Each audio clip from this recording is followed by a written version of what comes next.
Marital rape is considered taboo in a lot of cultures. How is it that we're in 2024 and marital rape is still such a huge issue? So 32% of married women have experienced sexual or emotional violence by their husbands, right? 80 million, that's more than the population of the UK. Imagine, right? Yeah. A married woman over 18 cannot be raped by her husband.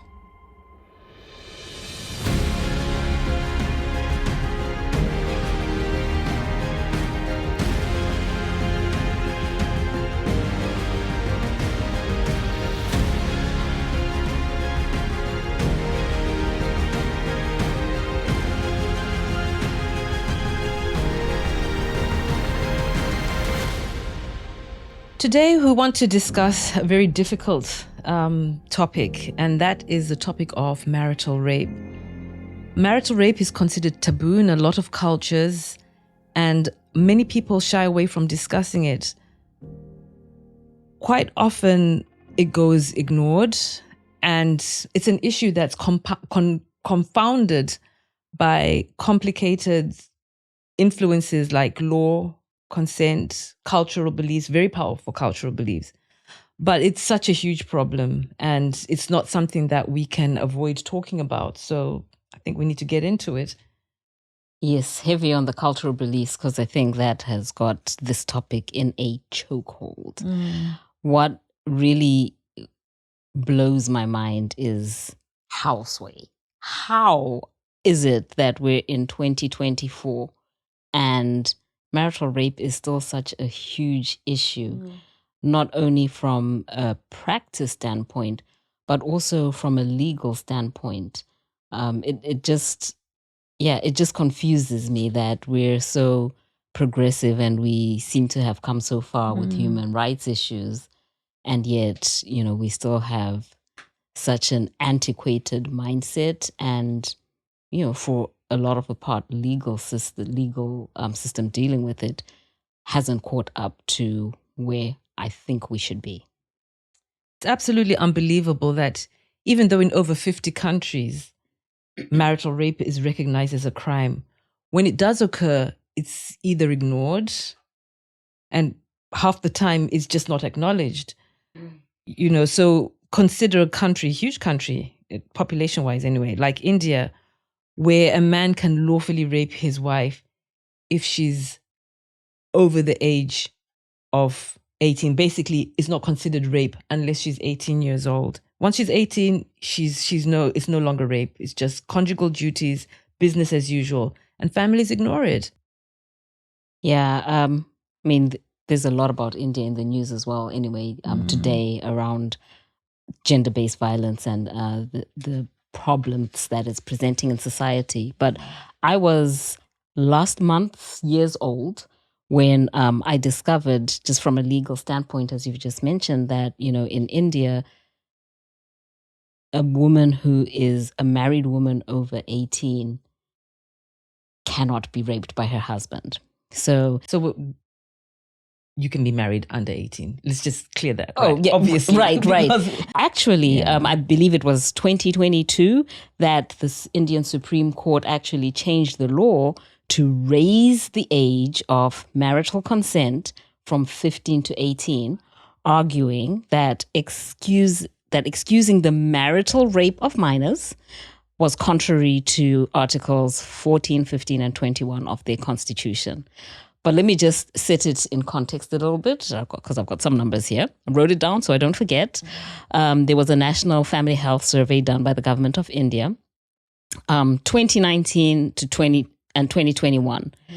32% of married women, and just to give you some numbers to equate that to, India has a population of about 1.4 billion, I believe. And so 32% equates to about 80 million women, if the math is right. So 32% of married women have experienced sexual or emotional violence by their husbands, right? 80 million, that's more than the population of the UK. Imagine, right? Yeah. And in a sample of married women aged between 18 to 49, 82% of that sample size who had experienced sexual violence reported their current husband as the perpetrator. So basically, society thinks that the wife's duty, no matter what, is just to gratify her husband's urges, no matter what. No matter what. And nobody has a problem with that. A lot of people don't seem to have a problem with that at all. Yeah, it's shocking. I think, when you look at the numbers and the context and again, shocked is the only word that I can use. Well, its history is long, I think, legally speaking. And I think I've got a little bit of the history here, that it was legitimate to regard a woman as the property of the husband. The idea that a woman can control her body in marriage is very recent from a legal point of view. And to understand this, we're talking about 17th century English history, right? Mm-hmm. So this judge in 17th century England, Sir Matthew Hale, wrote that when a woman agrees to marry, she consentingly yields to have sexual intercourse with him for life. For life. For life. And she cannot ever say no. So this is why in many modern legal systems, especially those countries, and there are a lot of countries that used to be British colonies, they still have very archaic rules around marital rape. You have to consider that marital rape only became a thing in England in the 90s.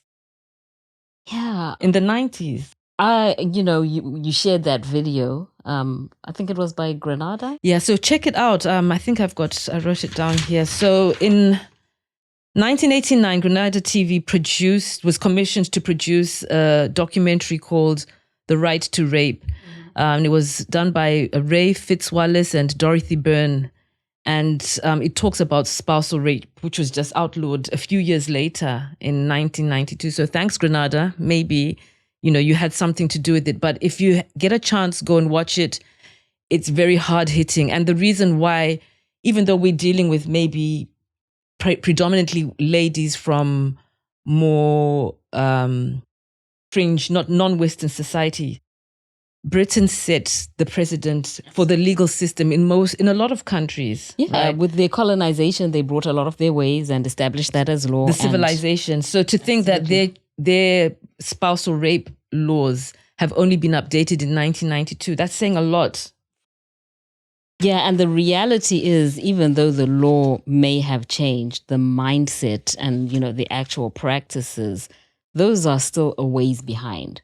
So if we're talking changes to the British legal system as recently as, the early 90s, I guess it kind of explains why on a global stage, the rest of the legal aspect of this change, just talking legal here, not even the social, which is another beast of an issue by itself, is so slow. It is. It absolutely is. It took so long to implement these changes. I mean, the feminist movements of the 1960s and 1970s contributed to, in their way, in liberating women and getting rights for women.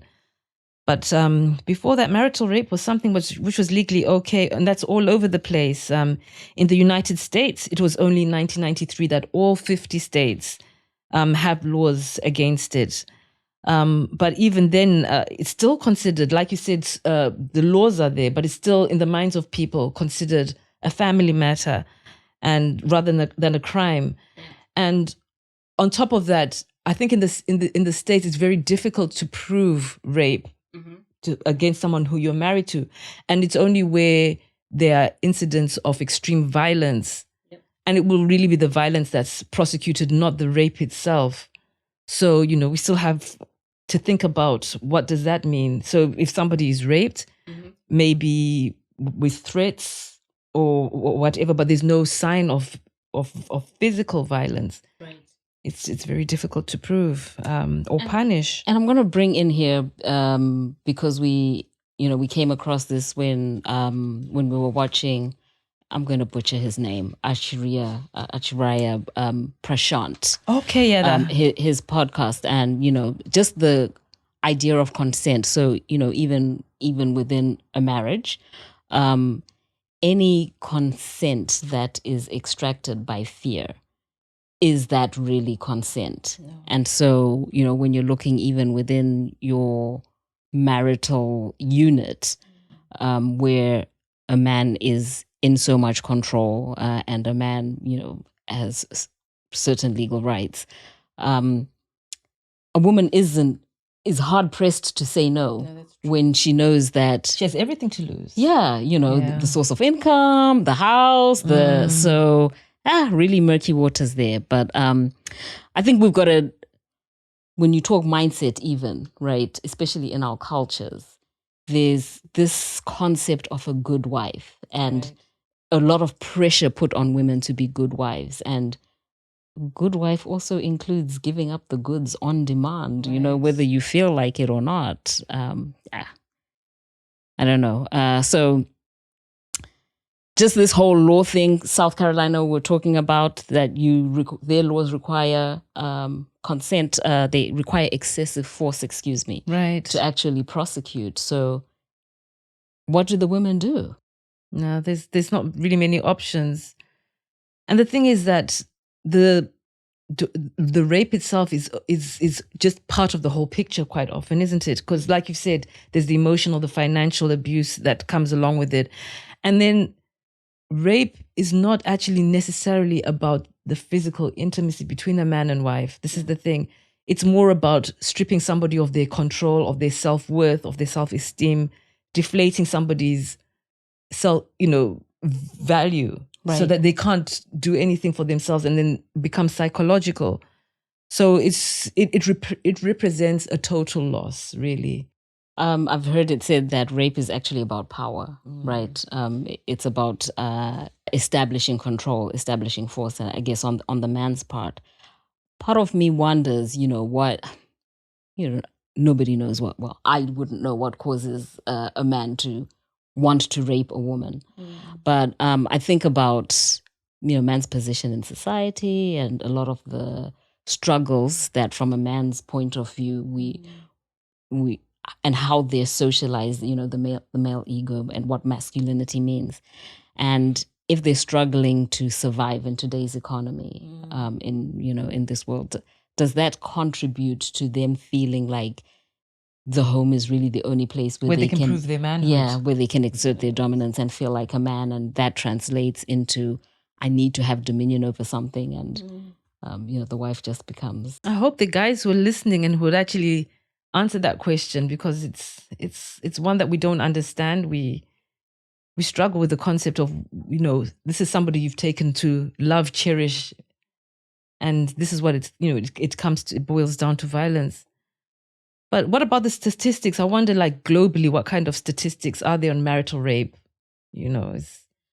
So actually, globally, I think that it actually correlates almost like to the India numbers, where you're looking at about 80% of.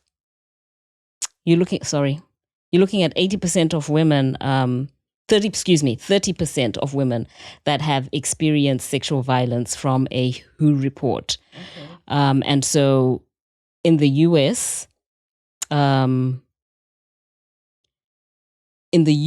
we know that only 10 to 14% of spouses report rape. And so that 30% really is just an underrepresented number. Obviously. It's actually, it's... that underreporting is a problem. Right. And it's a problem for the reasons that we spoke about a little bit earlier, right? Yeah. People who are scared to lose their financial source of income, to lose their home, to the societal pressure that I'm stigmatizing you, I'm shaming you because you're not a good wife, because you're complaining about something that a husband does. So it's a big problem.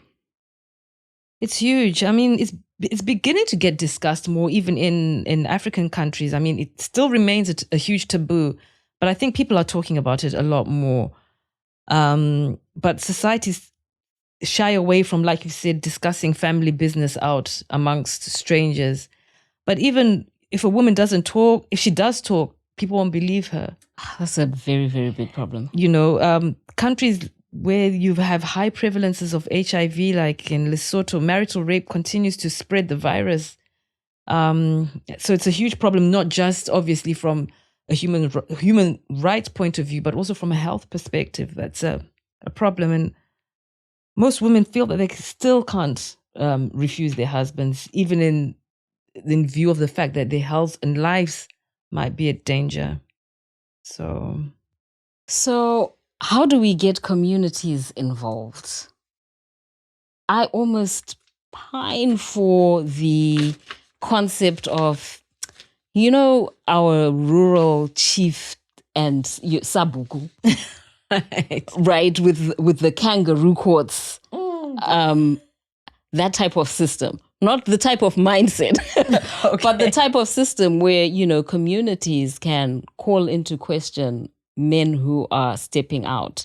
So once we get to the standpoint of men actually considering, valuing their women, right, and having the right attitude, then these men who are joining us in the fight, joining us in the struggle, are keeping each other in check and holding each other, and we're holding each other accountable at a community level. Yeah. And we're dealing with maybe a little bit of vigilance. What works out in South Africa is not pretty. Oh. It wasn't marital rape, but I've seen a documentary where the vigilantes, and people still do it. So you wonder what drives someone, to but rape. that karma is almost instant.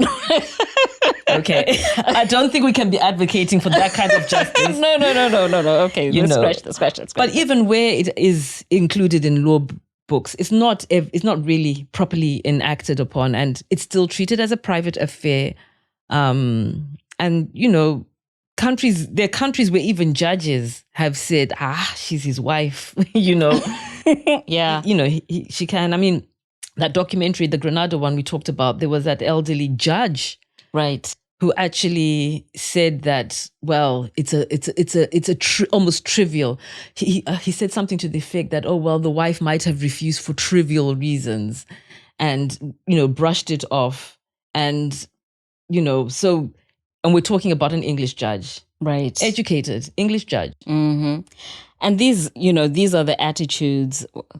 I hate to use the word misogyny. It's a trigger word for me. Right. However, even in the systems, again, as one of the barriers for reporting rape, you go to the police. Again, there's that hangover of that mindset that, lady, come on, is this really an issue? Plus the fact that there's still this, if it's a husband, not really such an issue. No. If it's a stranger, clutch our pearls. Oh my gosh, she was raped by a stranger. But a husband, somehow there's a feeling totally that downgraded. Right. It's not so much of an offense. But are the global institutions managing to implement reform of some of these laws? Are they struggling? Because obviously it's a global issue now, and it's being talked about a lot more.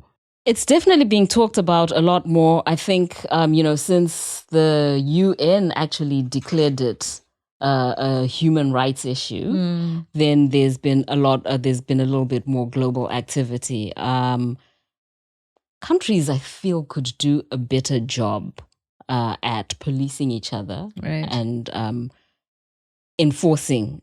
If countries really took it as a human rights issue, we know how quickly countries get involved in each other's business once there's a human rights violation.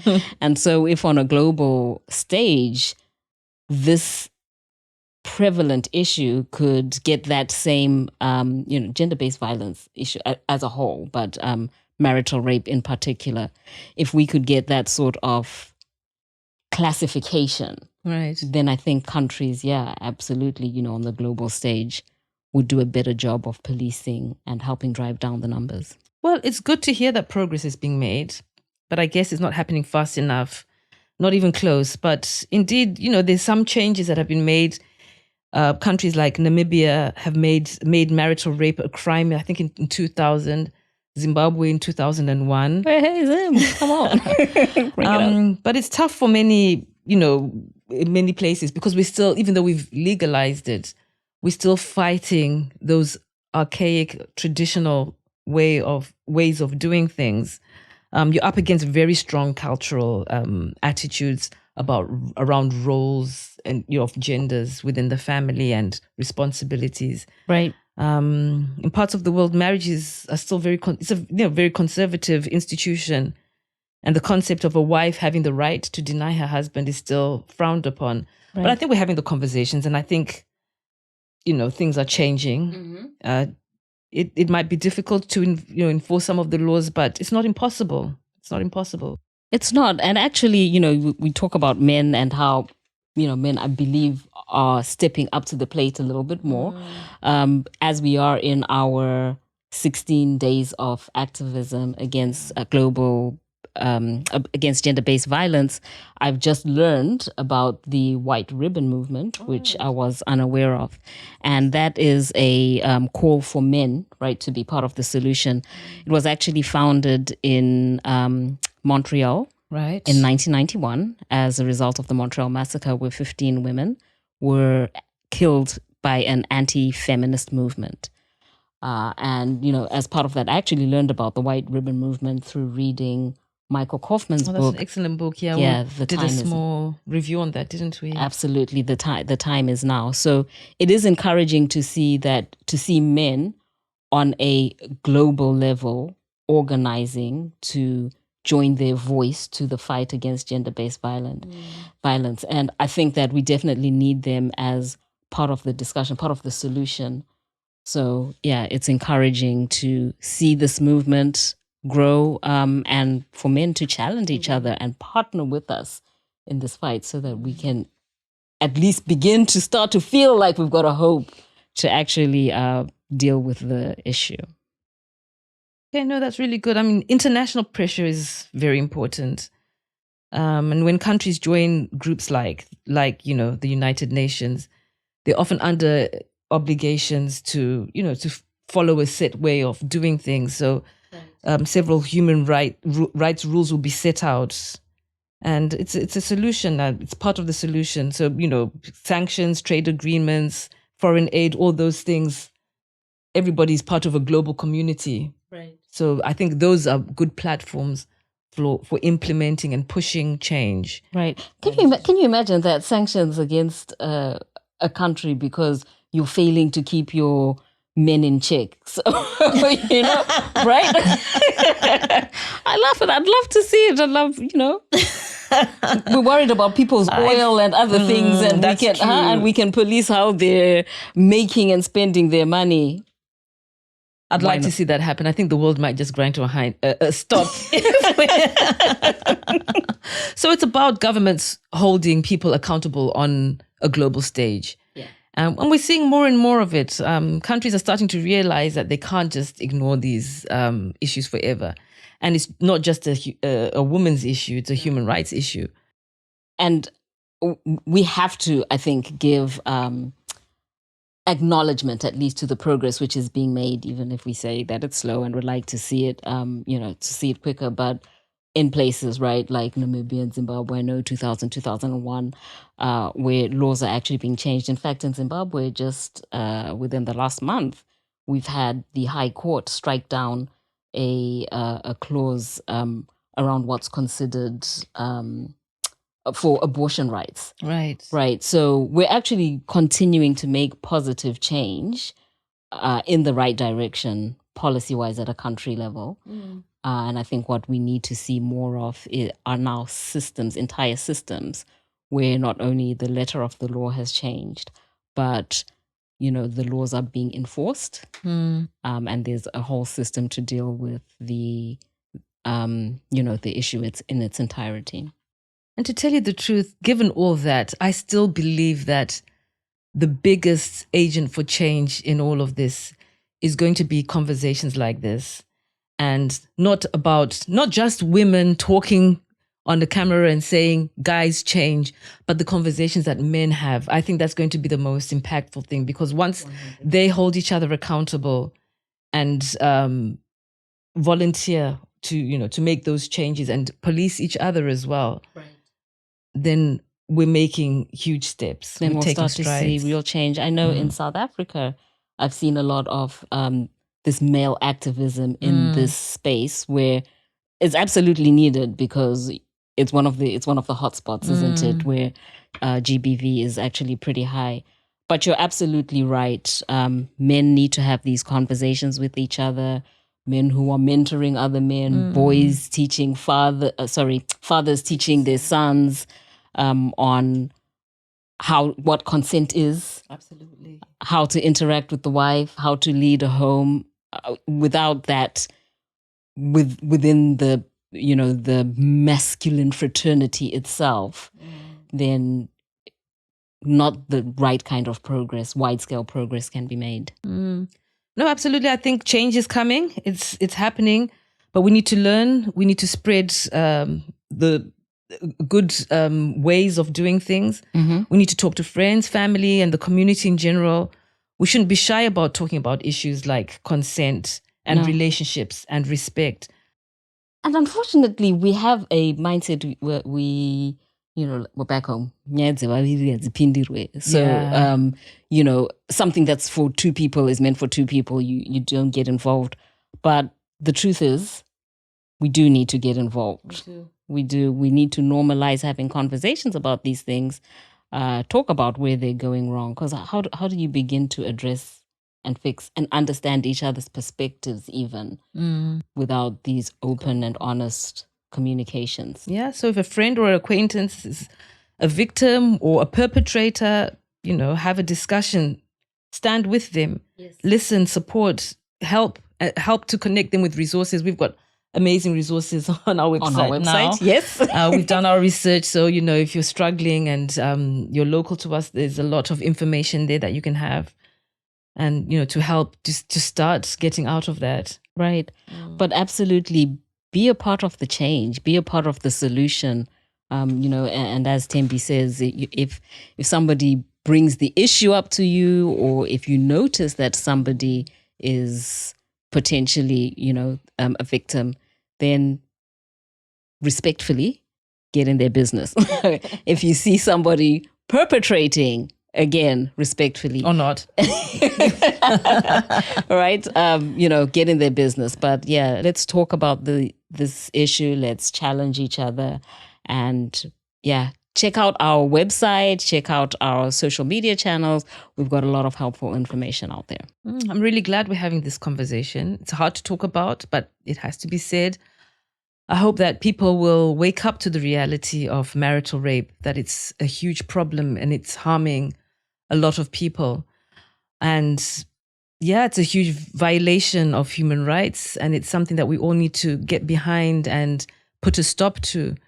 So that's really all for today. Thanks for joining us. Thanks for taking the time to converse with us. And I hope that everybody watching has learned something and will help spread awareness, and we should speak more and force change. Force change.